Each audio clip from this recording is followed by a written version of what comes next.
하나님 아버지 감사합니다. 주의 말씀을 듣고자 저희가 예배 가운데 모였습니다. 우리 마음의 기도와 우리 마음의 묵상이 주님께 연락되길 원합니다.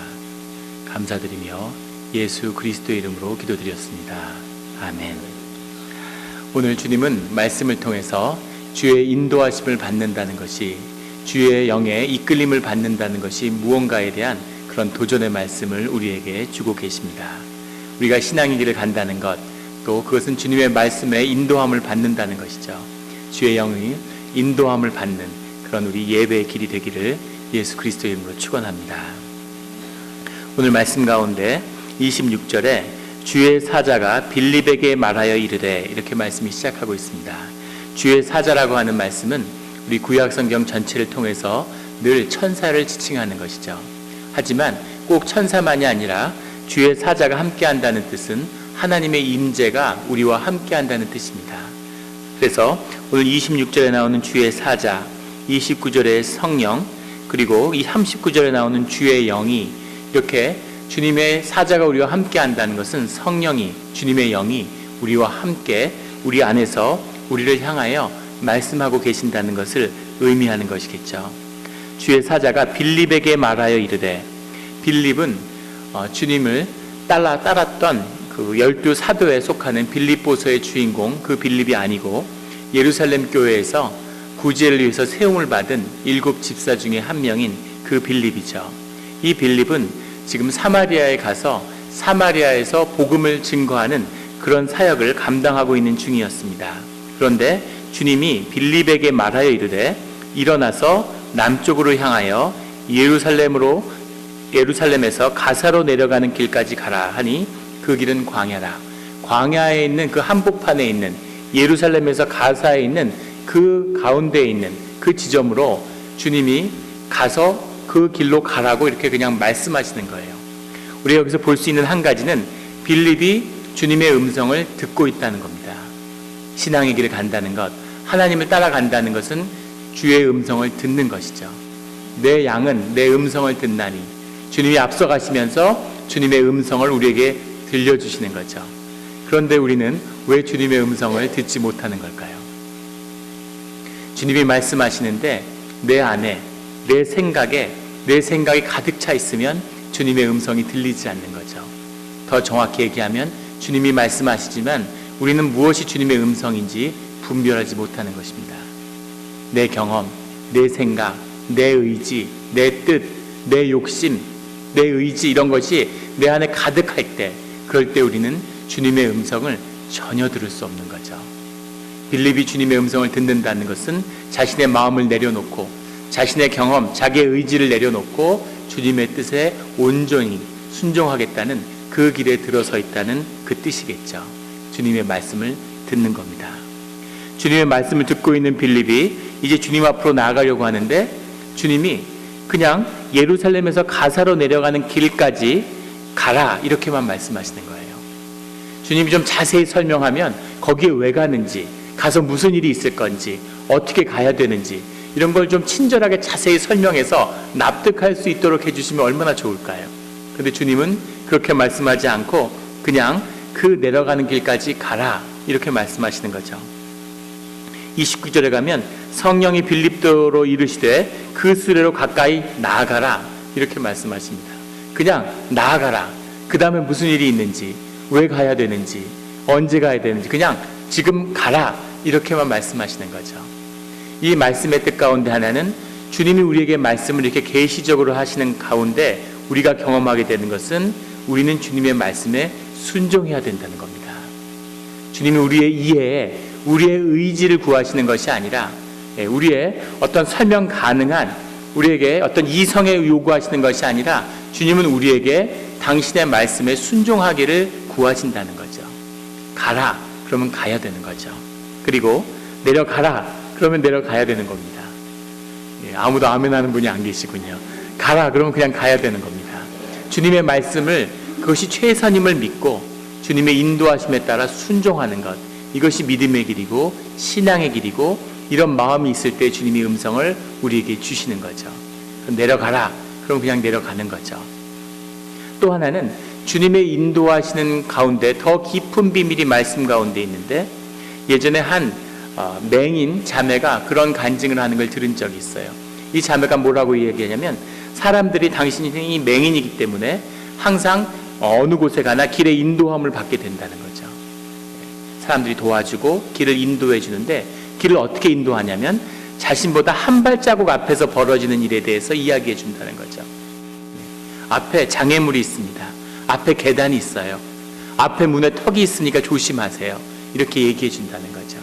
그런 인도함만이 자신에게 도움이 된다는 겁니다. 맹인한테 300m 앞에 장애물이 있습니다. 500m 앞에 계단이 있어요. 라고 이야기해 주는 게 무슨 도움이 되겠습니까? 아무 의미가 없는 거죠. 그처럼 우리가 주님의 음성을 듣는 것에는 그 순종함에 있어서 주님이 우리에게 한 발자국 앞에 순종함으로 주님의 길이 열리는 그 인도하심을 주신다는 거죠. 네 인생이 이제 17년 남았다. 너가 10년 뒤에 이런 일을 경험하게 된다. 이런 인도하심이 우리에게 어떤 의미가 있겠습니까? 그런 삶을 산다는 건 우리에게 어떤 것일까요? 우리는 그걸 감당할 수도 없고 아무 의미도 없는 것이죠. 하나님은 우리에게 믿음으로 순종하는, 주님의 뜻을 따라가는 한 발자국의 앞을 인도해 주시는 거죠. 그래서 하나님이 내려가라 그러면 내려가야 되는 겁니다. 그거보다 더 귀한 뜻이 들어있는데, 하나님이 이렇게 가서 저렇게 해서 이렇게 해, 광야에서 기다리다가 어떤 마차가 오면 그 사람한테 타서 이런 이야기를 해야 돼, 이런 식으로 인도하신다 그러면 로봇을 쓰지 뭐하러 사람을 쓰겠습니까? 자유의지가 있고 그 자유의지로 주님 앞에 순종해서 자원하는 가운데 주님이 주시는 새로운 삶의 도전을 만날 때 거기에 내 삶의 가능성이 펼쳐지는 거죠. 그때 내 경험이 비로소 의미가 있는 겁니다. 주님한테 완전히 순복했을 때 내 경험과 내 지식과 나의 자유의지는 비로소 주님 안에서 의미가 있고 내 인생을, 내 시간을 그 안에서 새롭게 창조해내는 것이죠. 그것이 주님의 인도하심의 더 깊은 뜻입니다. 그래서 주님은 이래라 저래라 하시는 게 아니라 오직 한 가지, 내려가라 이렇게 말씀하시는 거죠. 그러면 오직 그 말씀대로 그냥 내려가면 되는 거죠. 어떤 길을 가든 이 가사로 내려가는 여러 길이 있다고 해요. 성서학자들은 이 길로 갔을 것이다, 저 길로 갔을 것이다, 이 연못에서 세례를 받았다, 저 연못에서 세례를 받았다. 어느 길로 가든지 그것은 빌립의 마음인 거죠. 하나님이 말씀하지 않으셨다면 중요한 것은 내려가야 된다는 겁니다. 그런데 빌립은 거기에 순종해서 내려간 거죠. 도대체 무슨 일이 일어났을까? 깨어서 기도하면서 내려갔겠죠. 27절에 일어나 가서 보니 에디오피아 사람 곧 에디오피아 여왕 간닥의 모든 국고를 맡은 관리인 네시가 예배하러 예루살렘에 왔다가 에디오피아라고 하는 것은 검은 피부라고 하는 뜻에서 유래됐는데 지금도 에디오피아죠. 성경에 나오는 구약의 구스, 누비아, 하켐, 아켐 이런 나라들이 모두 에디오피아에 있었던 나라들입니다. 그런데 이 에디오피아라는 나라의 가장 근본이 되는 기원전 3000년 전에 첫 왕으로 세워졌던 왕이 메넬리크 왕이죠. 그 메넬리크 1세가 우리가 잘 아는 솔로몬의 여왕과 시바 여왕의 사이에서 태어난 아들입니다. 따라서 이 에티오피아는 지리상으로는 멀지만 이 구약과 특히 이 예루살렘의 역사와 깊이 연관되어 있는 그런 나라라는 것을 우리는 알 수 있습니다. 그래서 이 하나님의 말씀과 또 예루살렘의 성전에 관한 이야기에 이미 익히 들어 알고 있는 그런 나라에서 사람이 온 거죠. 그는 에티오피아 여왕 간닥의 국고를 맡은 관리인데, 이 에티오피아는 목에 서했기 때문에 항상 여왕이 왕을 했다고 그래요, 이 시기에. 그리고 간닥이라고 하는 것은 여왕의 이름이 아니고 여왕의 호칭이었다는 겁니다. 고유명사가 아니라 보통 명사였다는 거죠. 우리가 애굽의 왕을 바로라고 부르고 로마의 왕을 케이사르라고 부르는 것처럼 에티오피아의 왕은 간닥이라고 부르는 거죠. 근데 그 간닥의 국고를 맡은 관리, 국고라는 건, 고라는 건 창고죠. 재무장관이라는 뜻입니다. 지금도 미국의 재무성 장관을 미니스트리 오브 트레저리라고 하잖아요. 창고란 뜻이죠. 그래서 그 국고를 맡은 관리, 이 내무장관, 어느 내각에서나 내무장관이죠. 재무장관이 가장 중요한, 재무장관이 가장 중요한 직책인 것처럼 그 국고를 맡은 관리, 고위 관리고 여왕 밑에서 가장 높은 관리였겠죠. 그 네시가 예배하러 예루살렘에 왔다가, 네시가 예배하러 예루살렘의 성전에 들어갈 수는 없었을 겁니다. 왜냐하면 예루살렘의 율법은 내시가 이 앞에 이 유대인들의 총회에 나오는 것도 금지하고 있죠. 생명이 없는 존재로 보기 때문에 터부시하는 거죠. 그래서 예루살렘에 예배하는 예배 장소에 그 제사의 전에 나온 것은 아닐 겁니다. 하지만 성경을 알고 여호와 하나님을 섬기는 그 내시가 예루살렘을 한번 성지를 방문하고 싶었겠죠. 그런 마음으로 아주 먼 길을 찾아왔을 겁니다. 그리고 혼자서 광야를 자기의 일행과 마차를 태우고 내려가는 것으로 봐서 이것은 아마 개인적인 방문이었던 것 같아요. 아마 에티오피아 왕국을 대표하는 그런 사람으로 찾아왔다면, 그렇다면 이렇게 혼자서 돌아가는 식이 되진 않았겠죠. 굉장히 이런 거대한 어떤 식전, 식후의 행사들이 있었겠죠. 외교적인. 그런데 예루살렘을 방문하고 돌아가는 겁니다. 그 돌아가는데 28절에 수레를 타고 선지자 이사야의 글을 읽더라. 이사야서를 읽으면서 가고 있는 겁니다. 근데 이 당시에 성경이라고 하는 건 양피지에 두루마리에다 써서 이렇게 둘둘 말아서 큰 두루마리로 보관하는 거죠. 근데 그 두루마리 하나의 가격이 집 몇 채보다도 더 비쌌다고 그래요. 그건 중세 때도 마찬가지였습니다. 인쇄술이 발견될 때까지. 성전에 그 두루마리들을 거대한 두루마리의 때를 보관하는 거죠. 그래서 필요할 때 가서 요구하면 하나씩 빼다가 펼쳐서 성전에서 읽어주는 겁니다. 그런데 이 내시가 두루마리에다가 성경책을 싣고 가면서 그것을 펼쳐서 보는 거예요. 이 사람이 대단한 지식인이었겠지만 당연히 하나님의 말씀을 사모하고 늘 말씀을 읽고 기도하는 사람이라는 것을 보여주고 있는 거죠. 유대 회당에 소속된 자도 평생에 이 두루마리의 성경을 읽기는커녕 듣는 것도 자주 듣지 못하는데 그것을 가지고 다니면서 읽는 사람이라는 거죠.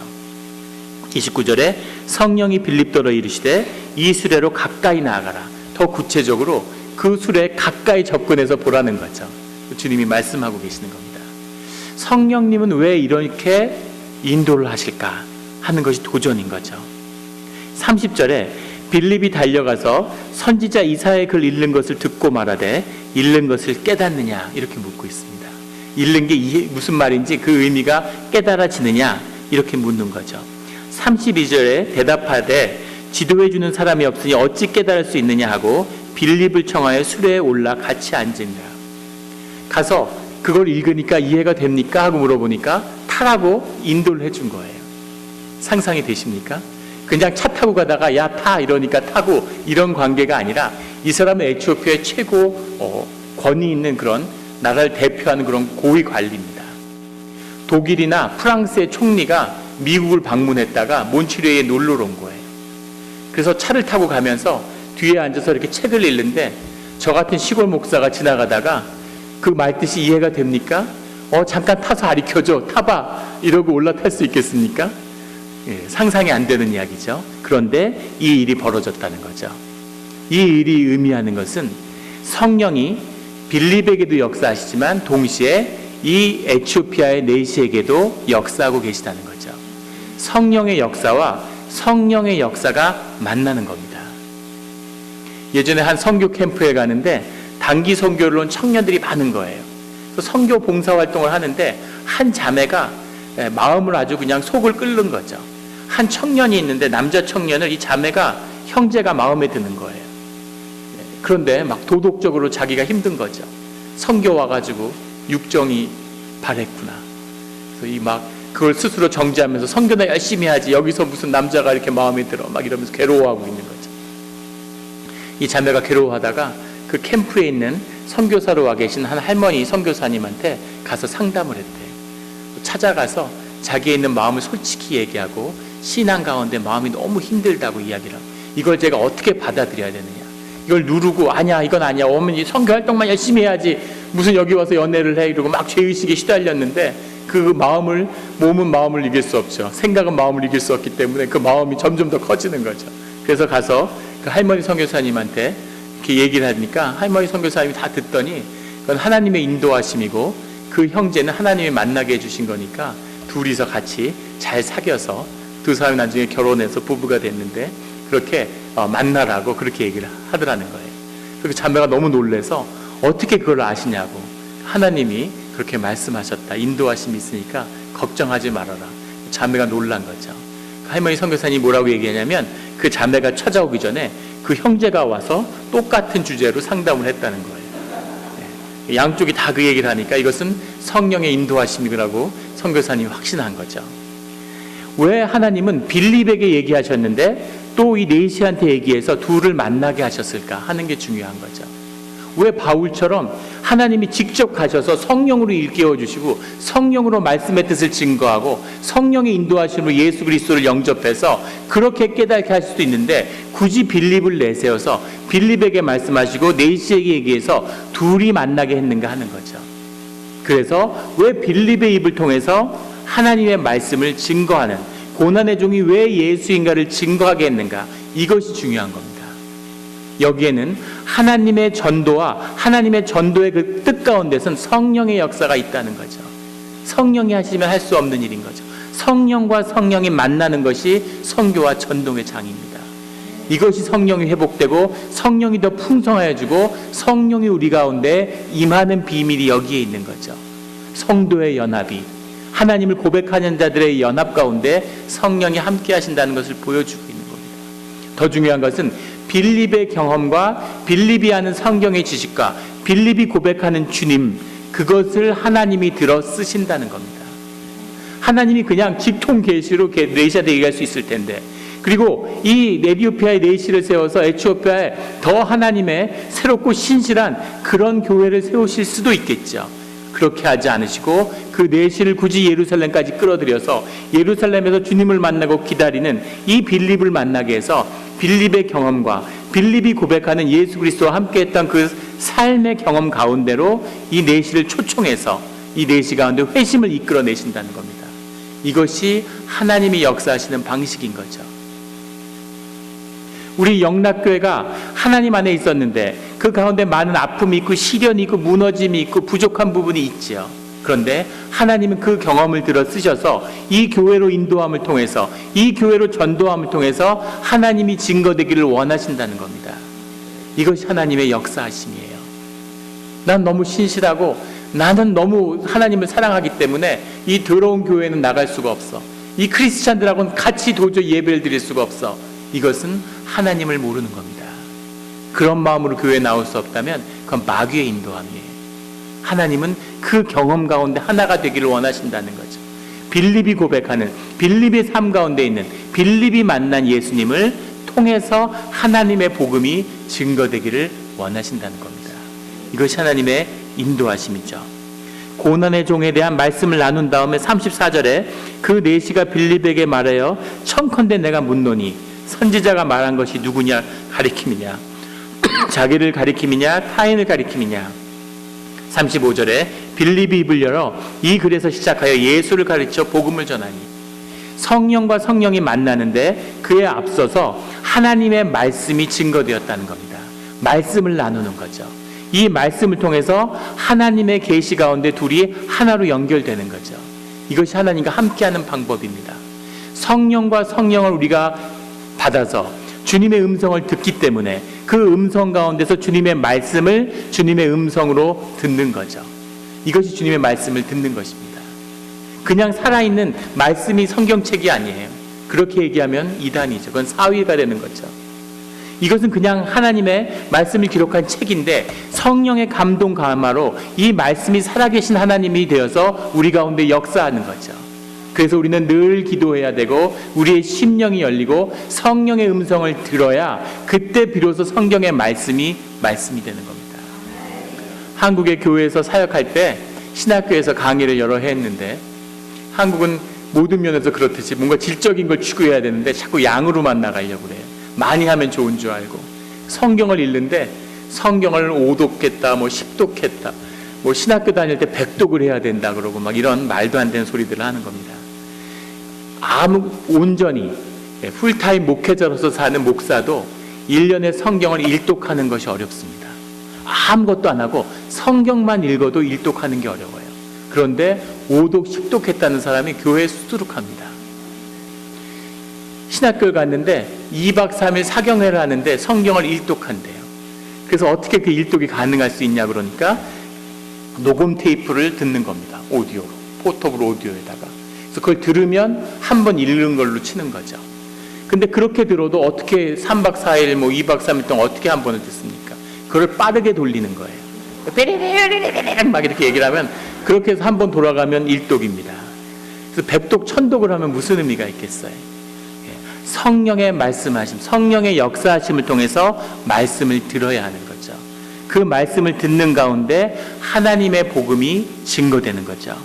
35절에 예수를 가리켜 복음을 전하니, 우리가 여기서 볼 수 있는 건 이 에디오피아의 내시가 이미 하나님을 알고 성경을 읽고 기도하는 사람이었다는 거예요. 그 사람이 심령이 열리고 성령이 함께 계실 때 예수를 가르쳐 복음을 영접했다는 겁니다. 하나님의 말씀의 계시가, 그 성령의 인도하심이 예수 그리스도를 증거할 때 비로소 그 복음을 영접할 수 있는 것임을 증거하고 있는 거죠. 세상에 하나님을 추구하지 않고 하나님의 말씀을 듣지 않으려고 하는 종교는 없습니다. 중요한 것은 예수 그리스도의 그 계시를 통해서만이, 예수 그리스도의 삶을 통해서만이 복음을 영접할 수 있다는 거죠. 늘 그 복음을 붙들고 놓치지 않은 우리 성도님들이 되시기를 예수 그리스도의 이름으로 축원합니다. 36절에 길 가다가 물 있는 곳에 이르러 그 내시가 말하되 보라 물이 있으니 내가 세례를 받으면 무슨 꺼리낌이 있느냐, 내가 세례를 받지 못할 이유가 있습니까? 라고 묻는 거죠. 세례를 간절히 받기를 원하는 겁니다. 세례라는 것은 우리의 죄를 회개하는 것이고 주님이 우리를 깨끗하게 하시는 성령의 역사죠. 그런데 이제 그 세례를 받기를 원하는 거죠. 그래서 같이 물에 내려가서 빌립이 세례를 베풀고, 빌립이 세례를 베풀지만 그것을 주관하는 분이 성령이심을 이야기하는 겁니다. 그래서 성령으로 거듭나는 세례의식을 받게 되는 거죠. 그래서 이제 에티오피아에 크리스찬이 생겨나게 된 겁니다. 크리스찬이 된다는 것, 주님을 믿는다고 하는 것, 하나님을 믿는다고 하는 것의 의미가 도대체 뭘까요? 파스칼이라고 하는 수학자가 있습니다. 18세기를 대표하는 수학자고, 확률이라고 하는 것을 이 수학에 도입했다는 그런 평가를 받죠. 페르마라고 하는 유명한 수학자가 있는데, 그 사람 페르마의 정리를 들어보셨을 겁니다. 페르마와 파스칼이 계속 편지를 주고받았죠. 그 편지 속에 있는 수학 공식 때문에 지금도 굉장히 중요하게 평가받는 그런 수학자죠. 파스칼이 팡세라고 하는 책을 썼습니다. 생각이라고 하는 뜻인데 그 책에서 하나님을 믿는다는 것이 무엇인가를 확률적으로 접근했어요. 수학적으로. 뭐라고 얘기하냐면, 모든 어떠한 이성적인 사람이라면 하나님을 믿으라고 하는 것은 받아들이기 어렵다는 거죠. 그렇다면 논리적으로, 수학적으로 하나님을 믿는다는 것은 어떤 의미가 있는가에 대해서 이 사람이 확률의 논리로 그것을 변증한 거예요. 그래서 두 가지의 가능성이 만난다는 거죠. 하나님을 믿는다와 믿지 않는다. 그리고 하나님이 계신다와 계시지 않는다. 이 두 가지의 경우의 수가 만난다는 겁니다. 먼저 하나님이 계시는 것을 믿는 사람이 있다는 거죠. 믿는 사람이 죽었더니 하나님이 계시는 겁니다. 그럼 어떻게 되나요? 영생을 얻고 어마어마한 축복을, 영생의 축복을, 무한대의 그런 보상을 얻게 된다는 거죠. 무한대라는 의미는 어떠한 정수가 거기에 곱하여져도 무한대죠. 한이 없는 영생 가운데 영원한 축복으로 주어지기 때문에 그 보상의 값은 끝이 없다는, 무한대의 보상이 주어진다는 그런 의미라는 거죠. 그런데 죽었는데 하나님이 안 계신다. 이러면 어떨까요? 그러면 실망한다는 거죠. 손실은 작다는 겁니다. 내가 실망하고 끝이니까. 실망하면 손실이 작다는 거예요. 믿지 않는 사람의 경우는 어떤가? 하나님이 믿지 않는 사람이 죽었는데 하나님이 살아 계시다. 이러면 어떻게 되겠습니까? 그러면 손실이 무한대라는 거죠. 그러면 지옥물에 떨어져서 나락을 걷게 되고 형벌을 경험하게 되고 어마어마한 손해를 경험하게 돼, 영원한 손해를, 무한대의 손해를 경험하게 된다는 거죠. 그런데 하나님이 안 계시다. 그러면 어떨까요? 그러면 약간 기분은 좋겠죠. 내가 이겼어. 내가 안 계신다 그랬지. 하고 기분이 약간 좋은 작은 보상을 얻게 된다는 거죠. 그래서 확률적으로 보건대 하나님을 믿는 게 훨씬 유리하다는 거죠. 확률적으로. 그래서 파스칼은 어떻게 정리를 내리냐면, 바보가 아니라면, 최소한의 생각이 가능한 사람이라면 논리적으로 하나님이 계시다는 걸 인정하고 믿어야 된다는 겁니다. 이 파스칼의 정리에 아멘이 나오는군요. 그런데 문제는 파스칼은 바보가 아니라면은 하나님을 인정하고 믿을 수밖에 없다고 얘기했는데 왜 하나님을 믿는 사람들이 그렇게 적을까요? 다 바보기 때문일까요? 생각이 짧아서? 하나님을 믿는 것은 내가 믿고 싶어 되는 것이 아니기 때문이죠. 하나님이 계시다는 인정하는 것이 하나님을 믿는 것이 아니기 때문입니다. 하나님을 믿는다는 건 성령이 우리 안에 역사하시고 우리를 구속하시고 은혜 가운데 우리가 하나님을 고백하고 그 고백으로 하나님의 음성을 듣고 하나님께 순종하고 하나님의 말씀에 따라 살아보려고 시도할 때 하나님을 깊이 경험해 가는 것, 그렇게 자라가는 것이 하나님을 믿는 신앙이고 우리의 믿음이죠. 그래서 하나님을 믿고 싶어도 믿을 수가 없는 겁니다. 오직 은혜만이, 하나님의 구속함을 받은 자만이 이 믿음의 길에 들어설 수 있는 거죠. 그 하나님의 길을 간다는 것은 축복입니다. 39절에 둘이 물에서 올라올 때 주의 영이 빌립을 이끌어 간지라 내시는 기쁘게 길을 가므로 그를 다시 보지 못하니라. 그 세례를 이끌고 나왔는데 주의 영이 빌립을 이끌고 호련히 떠나버린 거죠. 둘은 평생에 다시 보지 못했습니다. 그리고 이 내시는 에디오피아로 돌아갔죠. 에디오피아에서는 교회가 아주 흥황해서 부흥이 일어나서 5세기에 에디오피아에 대한 교회에 대한 기록이 그때부터 지금까지 이어지고 있어요. 이 작은 한 번의 만남이 에티오피아의 수많은 사람들을 구원하는 구원의 역사와 에티오피아 교회의 시작이 되었다는 겁니다. 빌립은 이 한 번의 잠깐의 이 수레를 같이 타서 성경을 읽고 세례를 베푼 이 성령의 역사로 인해서 에티오피아에 가는 구원의 길을 열은 거죠. 어떻게 한 사람의 이 작은 시간과 작은 희생과 이 작은 노력이 이토록 크게 쓰임받을 수가 있겠습니까? 이것이 하나님이 우리를 인도하시는, 하나님의 역사하시는 우리의 삶의 길입니다. 사람이 태어나서 친밀한 대면관계를 유지할 수 있는 인지기능의 한계가, 그게 대뇌피질의 두께와 똑같이 같이 이렇게 호응한다고 그러죠. 대뇌피질의 두께가 그 종이 유지할 수 있는 무리의 범위를 결정한다고 그래요. 인간은 150명에서 200명을 넘을 수 없답니다. 맥시멈. 그럼 맥시멈이지. 대부분의 사람들은 채 200명도 안 되는 100여 명의 사람과 친밀한 대면 관계를 유지하며 살 수 있다는 거죠. 우리 교회는 조금 더 성장해도 괜찮습니다. 사람이 그 얼굴을 기억하고 그런 관계를 유지할 수 있는 인간관계의 폭, 친밀한 대면관계 아니라 인간관계의 최대 폭이 3,000명을 넘지 못한대요. 평생에. 그냥 한 번이라도 스치고 내 기억 속에 있어서 내 삶을 만들었던 모든 관계를 이루는 사람은 15,000명을 넘지 못한답니다. 75억이 같이 사는데. 그런데 그 삶의 만남마다, 그 삶의 관계마다 한순간을 만났는데 주님의 영 가운데 만나서 주님을 나눴는데, 그리고 평생을 보지 못했는데 그 만남이 지금까지 영원한 의미를 가지는 거죠. 그 만남이 귀하게 쓰임받아서 수많은 사람을 쓰이는, 구하는, 구원받는 그 일로 쓰임을 받는 거죠.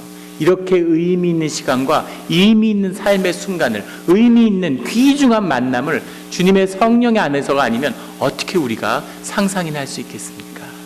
주님이 이런 삶으로, 이런 의미 있고 귀중한 관계로 우리를 인도하고 계시다는 거죠. 우리가 이 교회 안에서 만나는, 예수님을 나누는 이 삶의 교제와 이 예배가 하나님 앞에서 어떻게 쓰임받을 수 있는지, 이 안에 성령이 함께 하시고 이게 살아있는 예배가 되면 이것을 통해서 주님이 어떤 일을 이루실 수 있는지를 오늘 우리에게 말씀하고 계시는 거죠. 그 인도하심을 구하는, 그것에 순종하는 그런 우리 성도님들이 되시기를 예수 이름으로, 예수 그리스도 이름으로 간절히 축원합니다. 같이 기도드리시겠습니다.